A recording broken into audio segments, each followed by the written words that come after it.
আপনাদের সঙ্গে একটু কথা বলবো, সেখান থেকে আমিও কিছু জানার চেষ্টা করব। ফলে এটা ডুয়াল প্রসেস, মানে উভমুখী একটা প্রক্রিয়ার মধ্যে দিয়ে আমরা যাবো আজকে কিছুক্ষণ।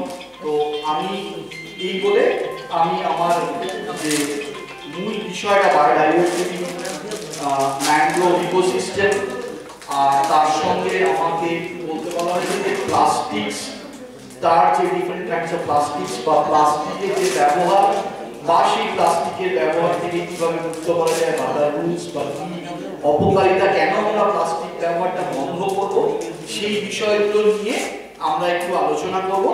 তো প্রথমেই আমি যেটা বলতে চাই সেটা হলো বায়োডাইভার্সিটি। এই কথাটা বোধহয় আপনারা সবাই এতদিনে পরিচিত, বা এই বায়োডাইভার্সিটিকে আমরা আরেকটা কথা বলি, সেটা হলো বাংলায় বলতে গেলে জীব বৈচিত্র্য। তো জীব বৈচিত্র্যের একটা সবচেয়ে মজার বিষয় হলো, আপনারা এখন নেট খুললে, গুগল দেখলে অনেক রকম ডেফিনেশন পাবেন, মানে সংজ্ঞা তার পাবেন, কিন্তু অ্যাকচুয়ালি জীব বৈচিত্র্য কি? জীব বৈচিত্র্য কিন্তু ইকোসিস্টেম আর জীব বৈচিত্র্য ব্যাপারটা খুব অঙ্গাঙ্গি জড়িত। কিরকম অঙ্গাঙ্গি জড়িত?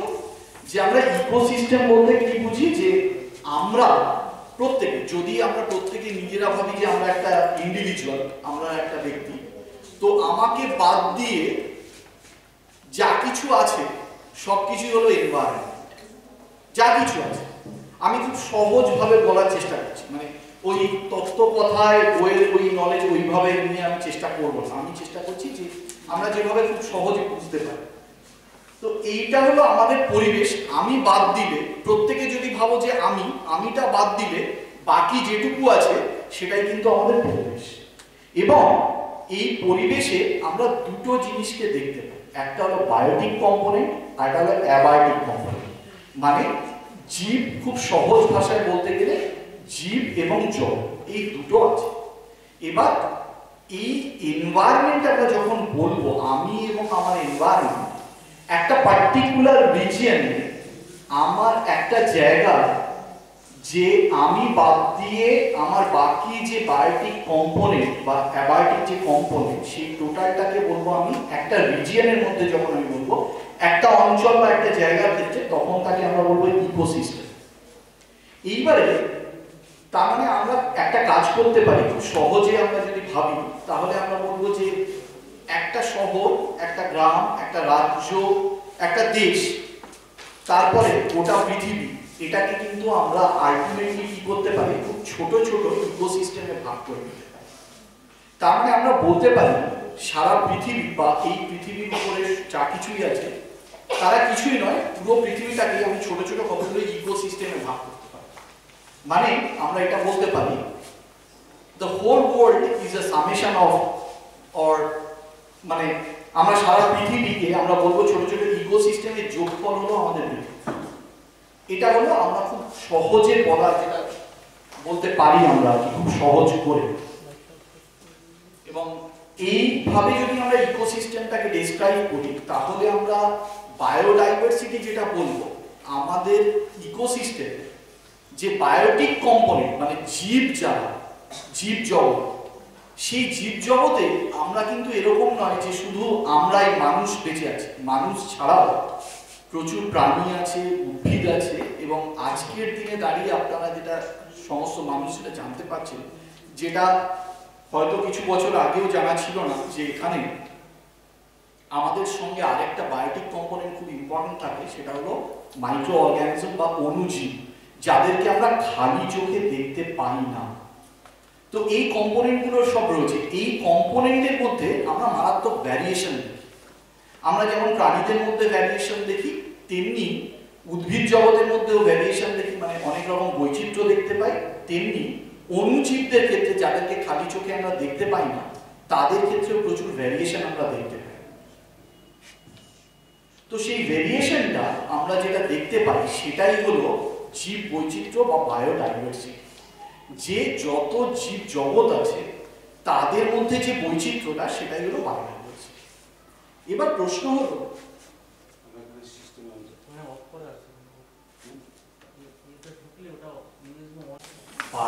বায়োডাইভার্সিটি, আমরা দেখলাম যে বায়োডাইভার্সিটিটা অ্যাকচুয়ালি কি। বা বিষয়। তো ইম্পর্টেন্ট হলো যে বায়োডাইভার্সিটি এই টার্মটা আমরা হয়তো সবাই জানি।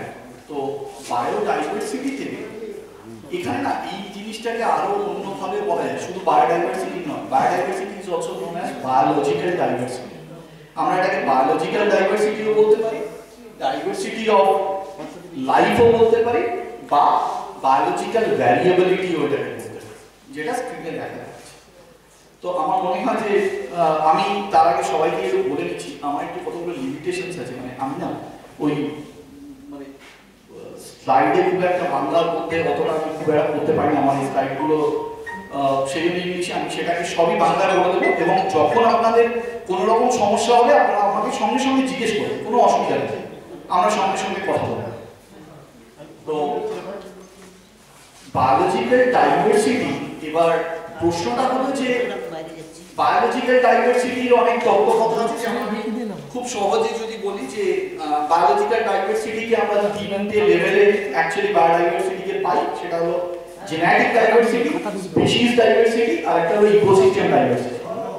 এখন প্রশ্ন হলো যে প্রথমে একটু বলে রাখা দরকার যে বায়োডাইভার্সিটি নিয়ে আমরা এত কথা কেন বলবো, এটার প্রয়োজনটা কি, বা এটা নিয়ে আমরা এখন এত চিন্তিত কেন, সারা পৃথিবীময় মানুষ এটা নিয়ে চিন্তা ভাবনা করছেন। সেটার একটা খুব কারণ আছে, সবচেয়ে বড় কারণ যেটা, যে আপনারা দেখবেন যারা, তারা একটু লক্ষ্য রাখলে একটু দেখবেন যে সব জায়গায় এখন একটা কথা বলা হয়। আগে যেমন ধরুন যখন আমরা পৃথিবীতে মানে ডেভেলপ করছি, প্রত্যেকটা মানুষ যখন ডেভেলপ করছে, যখন সোসাইটি ডেভেলপ করছে, তখন আমাদের নিডগুলো একরকম ছিল, আমাদের প্রয়োজনীয়তাগুলো একরকম ছিল। কিন্তু আস্তে আস্তে দিন বদলের সঙ্গে সঙ্গে আমাদের প্রয়োজনীয়তাগুলো বদলে যায়। ঠিক তেমনিভাবে সমস্ত কিছু এই বায়োলজিক্যাল ডাইভার্সিটি, আমাদের যে পড়ার যে চিন্তা ভাবনা সেগুলো বদলে যায়, এবং আমাদের ডেভেলপমেন্টগুলো বদলে যায়। আগে আমাদের প্রয়োজন ছিল কি, সমস্ত রকম ডেভেলপমেন্ট করা, কিভাবে উন্নয়ন করব। কিন্তু এখন উন্নয়নের সঙ্গে আমাদের যে টার্মটা বিশেষ করে যোগ হয়েছে, আমরা সবসময় একটা কথা শুনি যে উন্নয়ন নয়, ডেভেলপমেন্ট শুধু নয়, আমাদের দরকার সাস্টেনেবল ডেভেলপমেন্ট। সো এখন যেটা খুব দরকারি একটা কথা যোগ করে দেওয়া হয় যে সাস্টেনেবল ডেভেলপমেন্ট। এই টার্মটা ফলে আমরা ডেভেলপ শুধু করব না, সাস্টেনেবল ডেভেলপমেন্ট। এবার এই সাস্টেনেবল ডেভেলপমেন্ট কথাটা খুব জড়িয়ে আছে এই বায়োডাইভার্সিটি বা বায়োলজিক্যাল ডাইভার্সিটি বা ইকোসিস্টেমগুলো। কিরকম?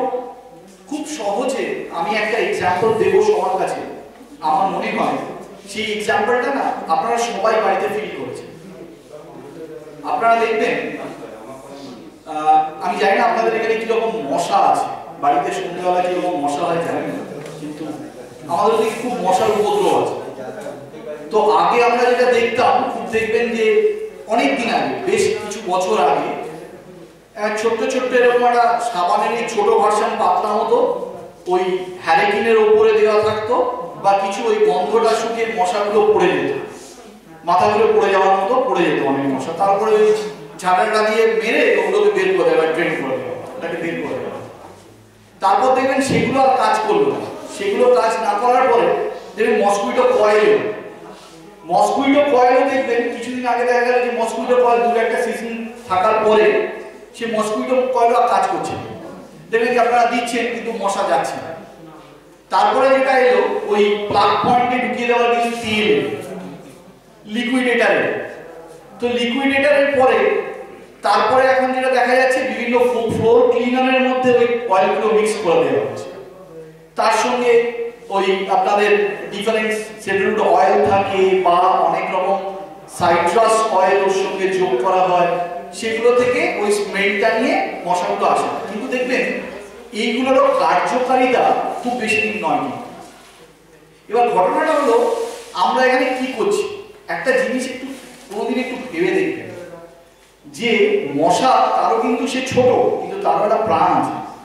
এবার এই মশা যখন আপনি ধূপ বা লিকুইডেটার যেটা দিয়ে আপনি মারার জন্য সেটাকে তাড়াচ্ছেন, যেটা দিয়ে মেরে, সেটা একটা জীব কিন্তু মরছে, এটা জানেন।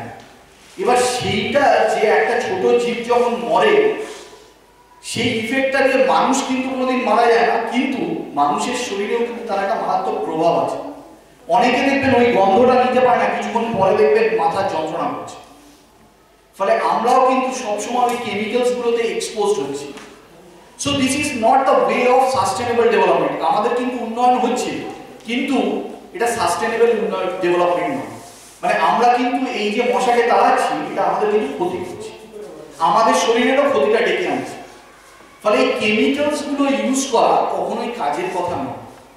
এখন সেই জন্য সারা পৃথিবীব্যাপী চেষ্টা করা হচ্ছে যে এই কেমিক্যালস, যার কিনা একটা ক্ষতিকারক, মারাত্মক ক্ষতিকারক অনেক ইফেক্ট আছে, সেই কেমিক্যালস গুলো বাদ দিয়ে যদি আমরা এমন কিছু ইউজ করতে পারি যাতে আমাদের কাজ হবে কিন্তু আমাদের ক্ষতি হবে, সেটাকেই বলা হয় সাস্টেনেবল ডেভেলপমেন্টের কথা।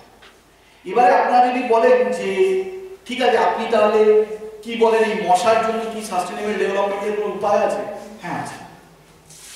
সবচেয়ে মজার কি জানেন, অনেক সায়েন্টিস্ট এটা নিয়ে কাজ করছেন, এবং আমি জানি না আপনারা জানেন কিনা, আমার মনে হয় আপনারা জানতে পারেন যে আগে না দেখবেন খুব ছোট ছোট পুকুরে বা ওই বর্ষাকালে ড্রেন টেনে থাকলে একটা ছোট মাছ হতো, যেটা তেচকো মাছ বলতো।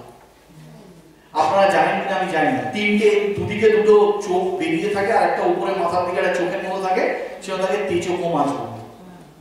তো মজার বিষয় কি জানেন তো, এই মাছটা কিন্তু আমরা লুজ করেছি, মাছটা কিন্তু নেই আমরা।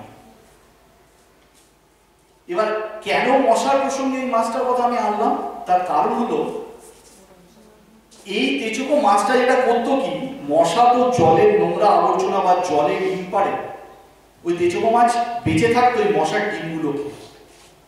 ফলে কি হতো, ওই তেচকো মাছটা থাকার ফলে মশা কিন্তু ন্যাচারালি আপনার একটা লিমিটেড জায়গায় চলে আসতো। এবার সেই জন্য এখন একটা প্রজেক্টে আমি জানি একজন যিনি কাজ করছেন, তিনি চেষ্টা করছেন ওই কলকাতার রাস্তায় যেসব ড্রেনগুলো আছে সেই ড্রেনের মধ্যে তেজকো মাছ ছেড়ে দিয়ে যদি ওদেরকে ডেভেলপ করা যায়, কারণ ওরা যদি বেঁচে থাকে ওরা মশার লার্ভা খেয়ে অনেকটাই কন্ট্রোল করবে, যাতে আমাদের ওই কেমিক্যালস দিয়ে অত বেশি এক্সপোজড হতে হবে। তো দিস ইজ সাস্টেনেবল ডেভেলপমেন্ট। আমি একটা প্রাণীকে বাঁচিয়ে রাখছি, আর এটাই হলো জীব বৈচিত্র্য। যে আপনি আপনার ধরুন আপনি যেখানে বাস করছেন সেখানে আরো 100 রকম জীব বেঁচে আছে। জেনে রাখবেন এই 100 রকম জীব কিন্তু এরকম নয় যে তাদের প্রয়োজন নেই। হয়তো দেখে মনে হবে আমাদের বেঁচে থাকার জন্য ওদের প্রয়োজন নেই, কিন্তু এখন মানুষ অনুভব করতে শিখছে যে আমাদের বেঁচে থাকাটা অ্যাকচুয়ালি আদতে ওদের বেঁচে থাকার উপর নির্ভর করে। ওরা যদি না বেঁচে থাকে তাহলে আমরাও কিন্তু বেঁচে থাকতে পারবো না। ফলে জীব বৈচিত্র্য আজকে এই কারণেই অত্যন্ত প্রয়োজনীয় যে জীব বৈচিত্র্যটা বজায় রাখতে হবে। আমাদের পরিবেশের যত কম্পোনেন্ট আছে, বায়োলজিক্যাল কম্পোনেন্ট যেগুলো আছে, সেগুলোকে বাঁচিয়ে রাখতে হবে। সেগুলোকে যদি আমরা বাঁচিয়ে রাখতে না পারি তাহলে আমরাও কিন্তু এক্সটিংশনের পথে চলে যাব, যেরকম ভাবে বহু প্রাণী গেছে। এবং সুন্দরবনের রেসপেক্টে আমাদের যেটা বলতে হয়, এখানে সুন্দরবনের যে কোস্টাল ইকোসিস্টেম, এইখানটার ইকোসিস্টেমটা কিন্তু সারা পৃথিবীর মধ্যে অত্যন্ত রিচ এবং ডেভেলপড একটা ইকোসিস্টেম। এই বায়োডাইভার্সিটি, এখানকার যে বায়োডাইভার্সিটি, যে জীব বৈচিত্র্য, সেই জীব বৈচিত্র্য সারা পৃথিবীতে কোথাও খুঁজে পাওয়া যায় না, এত জীব বৈচিত্র্য। কিন্তু সবচেয়ে দুঃখের বিষয়, আমরা সেই জীব বৈচিত্র্য সম্বন্ধে এখনো ঠিকমতো জানি না, এবং না জানার কারণে আমরা এমন এমন পদক্ষেপ নিচ্ছি যে পদক্ষেপগুলোর জন্য আমাদের সুন্দরবনের জীব বৈচিত্র্য নষ্ট হচ্ছে। এবং আমাদের সুন্দরবনের জীব বৈচিত্র্য নষ্ট হওয়ার জন্য সেটা শুধুমাত্র সুন্দরবন এলাকায় নয়, আমাদের এই পশ্চিমবঙ্গটা অ্যাকচুয়ালি এটা গ্যাংগেস ডেল্টা, মানে গাঙ্গেয় বদ্বীপ অঞ্চল আর কি। এই টোটাল পশ্চিমবঙ্গ এবং সেদিক থেকে তাকালে সারা ভারতবর্ষ ক্ষতিগ্রস্ত হয়েছে। সেই জন্য আপনাদের সুন্দরবনের বায়োডাইভার্সিটি নিয়ে দেখবেন, যদি ইন্টারনেটে দেন বা কোথাও দেখেন, প্রচুর মানুষ এখানে কাজ করছে আসছে। কাজ করতে কিন্তু এমনি এমনি আসছেন, তাগিদে কাজ করতে আসছে। কারণ সবার একটা তাগিদ আছে যে সুন্দরবনের ইকোসিস্টেমটা বা বায়োডাইভার্সিটিটা আমাকে মেনটেন করতে হবে। কারণ এর মতো রিচ বায়োডাইভার্সিটি অন্য কোথাও নেই। এইবারে আমার যেটা আরেকটা বিষয়, আমি যেটা মেনলি কাজ করি যে বিষয়টার উপর, সেটা হলো যে জীবগুলোকে চোখে দেখতে পাওয়া যায় না, মানে অণুজীব, যাদেরকে মাইক্রোস্কোপের তলায় আতশ কাচ দিয়ে দেখতে হয়, এবং সেই দিক থেকে আমি যেটা বলতে চাই, সেই অণুজীব তারাও কিন্তু বায়োডাইভার্সিটির একটা সবচেয়ে বড় পার্ট। কারণ সেই অণুজীবগুলোর উপর বেঁচে থাকে ছোট ছোট প্রাণী বা উদ্ভিদ, তাদের উপর আস্তে আস্তে আস্তে আস্তে আমার মনে হয় অনেকেই এখানে তোমরা ছাত্রছাত্রী যারা আছো তারা ইকোলজিক্যাল পিরামিড বা এই জিনিসগুলো পড়ছো, সেখানে আমরা দেখা যায় হিউম্যান কিন্তু অনেক উপরে আছে, এবং যে বেসিক লেভেলে যেখান থেকে আছে সেখানে কিন্তু ছোট ছোট ফ্লোরা ফনা তোমরা যেগুলো পড়েছো সেগুলো তাদের উপর ডিপেন্ড করে আছে। এবারে যদি আপনারা বলেন যে অণুজীব এদেরকে নিয়ে এত কেন বলবো, এদের কি দরকার আমাদের? এদের দরকারটা খুব বেশি করে। কেন দরকার? দুটো জিনিস আমি আপনাদেরকে বলবো, খুব বেশি কথা বলবো না ওই বিষয়ে, কিন্তু দুটো দিক আপনাদের একটু বলবো। এক, সবচেয়ে মজার বিষয় হলো আমি আমার ছাত্রছাত্রী, আমার দুটো ছাত্রছাত্রীর পেছনে আছে, আমি ওদেরকে একটা কথা বলি খুব, যে অ্যাকচুয়ালি আমাদের যে আমরা বলছি না যে আমি দাঁড়িয়ে আছি, আপনারা বসে আছেন বা কেউ দাঁড়িয়ে আছেন, আপনারা বলবেন যে এটা আমি, আমার শরীর, আমি বুঝবো বা আমি নিজে আমার শরীর। কিন্তু মজার বিষয় জানেন, আমি আজকে বলতে বাধ্য হচ্ছি যে আমি আমার শরীর, আমি একজন হিউম্যান হয়ে আমি কিন্তু বলতে পারি না এটা আমারই শরীর। কেন জানেন? তার একটা মজার কারণ আছে, আপনাদের কাছে যেটা জানার নেই না, আমি সেই জিনিসটা বলতে চাই। সেটা হলো আজকে যদি আমাদের হিউম্যান বডিকে অ্যানালিসিস করে দেখা, আপনারা সবাই জানেন যে আমাদের এই শরীরটাকে যদি ভাঙতে ভাঙতে ভাঙতে ভাঙতে, আরেকটা কথা আছে শাস্ত্রের দিক থেকে, মানে আমাদের এই নশ্বর দেহ পঞ্চভূতে বিলীন হয়। আমি ওই জায়গাটায় যাবো না, আমি একটু বৈজ্ঞানিক দিক থেকে আসবো। সেটা হলো একটা ইটকে যেমন ছোট করতে করতে করতে করতে একদম ছোট অংশটা পাওয়া যায়, ঠিক তেমনি আমাদের শরীরগুলোকে যদি আপনি কাটতে কাটতে একদম সবচেয়ে ছোট্ট জায়গাটায় আসেন, সেটা হলো একটা কোষ। যে কোনো জীবের সবচেয়ে ছোট যে পার্টটা সেটাকে কোষ বলে। তো আমরা প্রাণী, আমরা প্রাণী কোষ দিয়ে তৈরি। তাহলে আমরা কি বলতে পারি? আমরা প্রত্যেকেই কিছুই না, আমরা হলো অনেক প্রাণী কোষে একটা সামা। সেইভাবে আমরা আমাদের সিস্টেমগুলোকে দেখতে পারি। তেমনি উদ্ভিদ হলো উদ্ভিদ কোষ দিয়ে তৈরি। তো মজার বিষয় হলো, তা আমি একটা মানুষ, তো আমার মানুষের কোষ দিয়ে আমার শরীরটা গঠিত। হ্যাঁ ঠিক, মানুষের কোষ দিয়ে গঠিত। কিন্তু সবচেয়ে মজার বিষয় হলো, এই আমি একটা মানুষকে যদি আপনি এরকম ছোট ছোট কোষে ভাঙতে ভাঙতে যান, এখন কিন্তু শুধু আপনি প্রাণী কোষ পাবেন না, আমাদের মানুষের কোষ পাবেন না, বেশিরভাগটাই আছে অণুজীব। এটা শুনে আপনাদের অনেকেরই হয়তো অদ্ভুত লাগবে, শুনতে অদ্ভুত শোনালেও আমাদের শরীরের মধ্যে 60% মতো আমাদের কোষ দিয়ে তৈরি, বরং ওই অণুজীবদের কোষ দিয়ে তৈরি। এবার আপনি বলুন, আপনার শরীরে যদি আপনার শরীরের কোষ 40% কম থাকে, 60% মতো কোষ যদি অণুজীবদের থাকে, তাহলে আপনি কি বুকে হাত দিয়ে বলতে পারবেন যে ওটা আপনারই শরীর? শুধু এটা অণুজীবদের শরীর। এবং মজার বিষয়টা হলো, এই অণুজীবদের, এই জন্যই আজকে অণুজীবদের এত প্রয়োজন। অণুজীব ছাড়া কিন্তু আমরা যে, আমাদের সবচেয়ে বড় কথা হলো একটা জিনিস জানেন, আমরা যেটা বলি না যে আমাদের অনেকেই দেখি খাওয়ার পরে হজম হচ্ছে না। এই যে হজম করার জন্য, হজম না হওয়ার জন্য আমাদের একটা দেখা গেছে অনেক সময় যে আমাদের শরীরের বিভিন্ন অণুজীব তারা অনুপস্থিত আছে বা কোনো কারণে তাদের সংখ্যা খুব কমে গেছে, সেই জন্য ওই সমস্যাটা হচ্ছে শরীর। এবং সবচেয়ে মজার বিষয় হলো যে এখন জানেন তো, মানে ওষুধ আমরা এই যে আপনারা দেখবেন যারা জ্বর হলো, সর্দি কাশি, আপনার প্রবলেম, এন্টেরিক কোনো প্রবলেম হলো, পেটের গন্ডগোল হলো, আপনি ডাক্তারের কাছে যাবেন, একটা ওষুধ দেবেন। আমাদের আজকের পর থেকে আপনাদের কাছে একটা অনুরোধ রইল, আপনাদের যে অ্যান্টিবায়োটিক বা অন্য যে কোনো ওষুধ যখন ডাক্তারবাবু দেবেন, ধরুন আপনারা দেখে থাকবেন যে একটা অ্যান্টিবায়োটিক দিচ্ছে 500 mg বা একটা নাম আছে তার সঙ্গে 500 ওষুধটার সঙ্গে, বা 250 বা 200, তার মানে কি ওই মিলিগ্রাম বা অত কিছু একটা বলা আছে, মাইক্রোগ্রাম, ওইটা ওষুধটা থাকার কথা।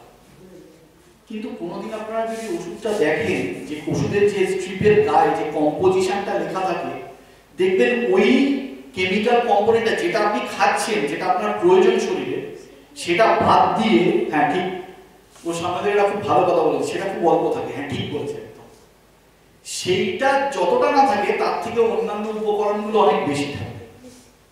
এবার আপনারাই ভেবে দেখুন, যেটা আপনার দরকার সেটা কম আছে, তার থেকে অন্য জিনিসগুলো আপনার বেশি আছে।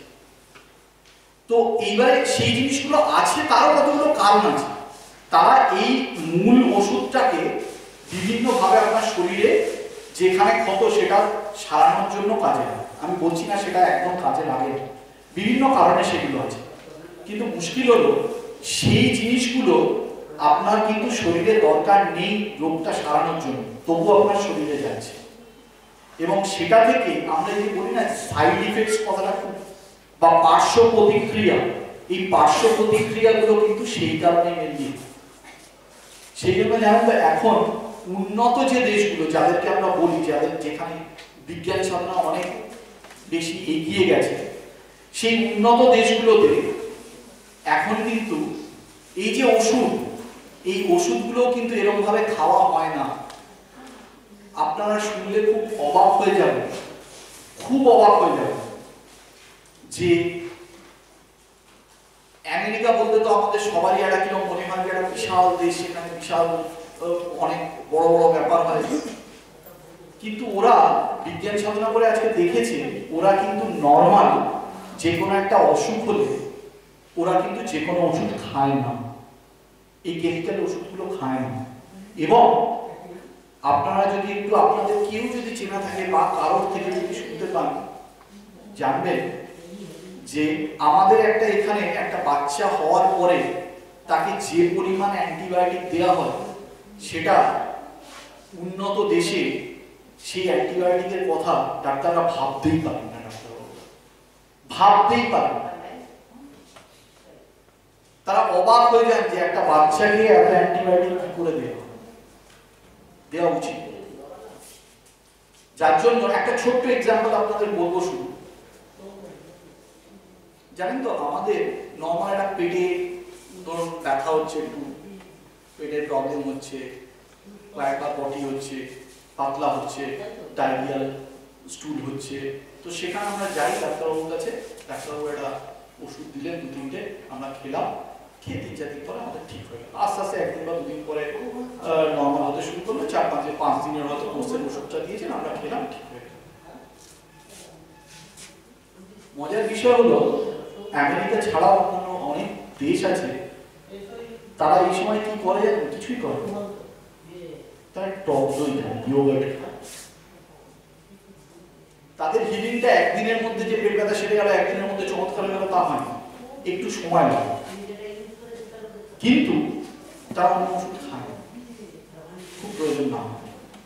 কেন? কারণ দেখা গেছে আমাদের এই যে এন্টেরিক যে প্রবলেমগুলো, পেটের যে সমস্যাগুলো, যে এন্টেরিক যে পেটের সমস্যাগুলো হয়, ওই যে বললাম আমাদের শরীরের মধ্যে প্রচুর পরিমাণে অণুজীব থাকে, যাদেরকে আমরা খালি চোখে দেখতে পাই না। তো সেই অণুজীবগুলো তারা যখন আমরা সুস্থ থাকি তখন তাদের পরিমাণ একটা নির্দিষ্ট পরিমাণে থাকে একটা অণুজীব, আর যখন কোনো কারণে সেই সংখ্যাটা অণুজীবদের বা তাদের রেশিওটা চেঞ্জ হয়ে যায়, তখনই আমাদের শরীরে সমস্যাগুলো শুরু হয়। এবং এই যে আমরা টক দই বা ইয়োগার্ট খাই, এখানে প্রচুর পরিমাণ ল্যাক্টোব্যাসিলাস থাকে। এই ল্যাক্টোব্যাসিলাই গুলো কি হয়, ওই ল্যাক্টোব্যাসিলাস দেখা গেছে ল্যাক্টোব্যাসিলাস গুলোর পরিমাণ খুব কমে যায় আমাদের শরীরে। তা আমরা যখন ল্যাক্টোব্যাসিলাস গুলো আমরা দই বা ইয়োগার্ট যখন খাই, ওই ল্যাক্টোব্যাসিলাস গুলো খাবারের মধ্যে দিয়ে যায়, গিয়ে ওই ল্যাক্টোব্যাসিলাস গুলোই আমাদের ওই এন্টেরিক প্রবলেমটা ঠিক করে। তাতে হয়তো সময় লাগে একটু বেশি, কিন্তু সেটা যায় গিয়ে কাজটা করে। ফলে তারা কিন্তু আজকে আমরা যেটা ভাবছি যে অনেকেই আমরা খুব স্মার্ট নিজেদেরকে ভাবি যে আমি গেলাম একটু প্রবলেম হলো আমি ওষুধ খেয়ে নিলাম চট করে, so we are very much smart. আমি গেলাম, বা অনেকে আবার এরকম আছেন যে মানে একটা কথা আছে জানেন তো, আমি এটা খুব বিশ্বাস করি, little learning is very dangerous. মানে অনেকেই আছে দেখেছেন ও ডাক্তারবাবু তো এইটা দেয় আমার পেট খারাপ হবে, একটু পেট খারাপ হয়েছে আমি গিয়ে ওই ওষুধটা দোকান থেকে কিনে নিয়ে খেয়ে দুদিন খেলাম, ব্যাস ঠিক আছে হয়ে গেছে, ব্যাস ওষুধটা আমার বাদ। আমি বন্ধুকে গল্প করলাম, জানিস তো ও তোর এরকম হলে তুই ডাক্তারবাবু হয়ে যাস, আমি তো যাইনি, আমি নিজেই ওষুধ কিনে খেয়ে নেব। বন্ধুরা বলতো বাহ বেশ সুন্দর জানানোর ব্যাপার, তো ও নিজেই দেখো কি সুন্দর নিজের ব্যাপারটা জানে। আদৌ তিনি বা এই ওষুধ খাওয়াটাই খুব প্রয়োজন, নিতান্ত প্রয়োজন না হলে এই ওষুধ খাওয়াটা কোনো কাজের কথা না। এবং বায়োডাইভার্সিটির সঙ্গে তাহলে কিভাবে যুক্ত জীব বৈচিত্র্যের সঙ্গে, আপনি ভেবে দেখুন আপনার শরীরেও কত রকম অণুজীব রয়েছে, তার মানে আপনার শরীরেও মারাত্মক রকম একটা জীব বৈচিত্র্য রয়েছে। সেই জীব বৈচিত্র্য কোনো একটা কম্পোনেন্ট, যদি কোনো একটা অণুজীব একটু এদিক ওদিক হয় তাহলে লেভেলটা, তাহলে আপনার শরীর খারাপ হয়। তাহলে আপনি ভাবুন আপনার চারপাশের যে পরিবেশ, সেখানে অণুজীব বা বড় বড় জীব বা যে প্রাণী উদ্ভিদ আছে, তাদের যদি এরকম কম্পোনেন্টগুলো একের পর এক তারা মরে যায় বা সংখ্যাটা কমে, তাহলে তাদের যদি আমি কাল্পনিক তাদের একটা শরীর ধরি, তাদের শরীরের কতটা অসুখ হচ্ছে। তাই জীব বৈচিত্র্য যদি হারিয়ে যায় আমাদের এই ইকোসিস্টেম, সেটা একটা বড় অসুখ। এবং সেই অসুখটা কিন্তু এরকম নয় যে আমি সেই অসুখটা থেকে সরে রইলাম, সেই অসুখটা কিন্তু ইকোসিস্টেমে হওয়া মানে আমাদের প্রত্যেকের মধ্যে হওয়া। সেই জন্য জীব বৈচিত্র্যটাকে বাঁচিয়ে রাখা খুব দরকার। এবং এই জীব বৈচিত্র্য কিরকম, আমি ছোট্ট একটা এক্সাম্পল দিই। যে জীব বৈচিত্র্য বলতে গিয়ে আমি একটা কতগুলো কথা বলেছিলাম যে জেনেটিক ডাইভার্সিটির জন্য হয়, স্পিসিস ডাইভার্সিটির জন্য হয়, ইকোসিস্টেম ডাইভার্সিটির জন্য হয়। সেই ডাইভার্সিটিগুলো কিরকম, আমি একটা ছবি আপনাদের দেখাতে চাইবো জেনেটিক ডাইভার্সিটি। এটা দেখুন, এই ছবিটা বোধহয় আপনারা এই জিনিসটা সবাই চেনেন। এটা কি বলুন তো, ভুট্টা, সিম্পলি ভুট্টা বা বীজ। এবার দেখুন আমরা তো নরমালি সবাই কি দেখে অভ্যস্ত, হলুদ রঙের ভুট্টার দানা হবে, গোল্ডেন কালারের নরমালি দানা। দেখুন কত রকম, সারা পৃথিবী জুড়ে কত রকম ভুট্টা হয়। এবার এই ভুট্টাগুলো কেন এরকম কালারের হয়? মজার বিষয় হলো এই ভুট্টাগুলো এরকম হওয়ার কারণ হলো এই ভুট্টার যে দানাগুলো, সেই দানাগুলো ভুট্টার গাছের মধ্যে যে জিনটা আছে, সেই জিনের ভ্যারিয়েশনের মধ্যে, তাদের মধ্যেও ভ্যারিয়েশন আছে। জিনগুলো তারা সবাই ভুট্টার দানা তৈরি করছে, কিন্তু সেই ভুট্টার দানাটা রংটা অন্য বিভিন্ন রকম হচ্ছে, যার ফলে আমি ভুট্টাটাকে এরকম দেখতে পাচ্ছি। শুধু ভুট্টা নয়, খুব স্বাভাবিক আমরা সবাই বেগুন খাই, বাজার দেখবেন কত রকম বেগুন আছে, সাদা বেগুন, গোল বেগুন, কালো বেগুন, লম্বা বেগুন, বেটে বেগুন, কত রকম বেগুন আছে। তো বেগুনগুলো এরকম হচ্ছে কেন? সবই তো বেগুন। অ্যাকচুয়ালি বেগুনটা, বেগুন গাছের যে জিন আছে, সেই জিন থেকেই বেগুন তৈরি হয়। সেই জিনটাই অ্যাকচুয়ালি বলে দেয় বেগুনটা কিরকম তৈরি হবে। তো সেই জিনগুলো বেগুন গাছগুলো, এবং আপনি দেখবেন আমাদের থেকে খুব ভালো যারা মাঠে চাষ করেন, আমি সবসময় বলে অভ্যস্ত, আমি নর্মালি বলে থাকি যে আমরা তো বিজ্ঞান চর্চা করি, কিন্তু আসলে আমরা বিজ্ঞানী নই। বিজ্ঞানী হলো তারাই যে লোকটা চাষে সবজি ফলায়, যে লোকটা চাষি, সেই লোকটাই আসল বিজ্ঞানী। আমরা হয়তো অনেক রকম বলতে পারি যে চাষ হচ্ছে না, ভালো ফসল হয়নি, এইটা ইউজ করো, ওইটা ইউজ করো, সেটা আমাদের অনেক সময় কাজে লাগে, অনেক সময় কাজে লাগে। কিন্তু দেখবেন একজন পুরনো চাষির সঙ্গে আপনি কথা বলবেন, সে কিন্তু আপনাকে বলে দেবে যে কি করতে হবে, কি না করতে হবে। তার হয়তো এই বইয়ের যে বিদ্যাটা সেই রকম বিদ্যা নেই, কিন্তু তিনি দিনের পর দিন মাঠে চাষ করে দেখেছেন যে কি করলে কি হয়। তো অ্যাকচুয়ালি যারা এই অনুসন্ধানগুলো করেন, এই গবেষণাগুলো, তাদেরকেই আমরা বিজ্ঞানী। তাহলে একজন চাষি নাইবা হলো তার আলাদা রকম জ্ঞান, নাইবা হলো তার বইয়ের কোনো জ্ঞান তার নেই, কিন্তু তিনি তো তার মাঠে জানেন যে কি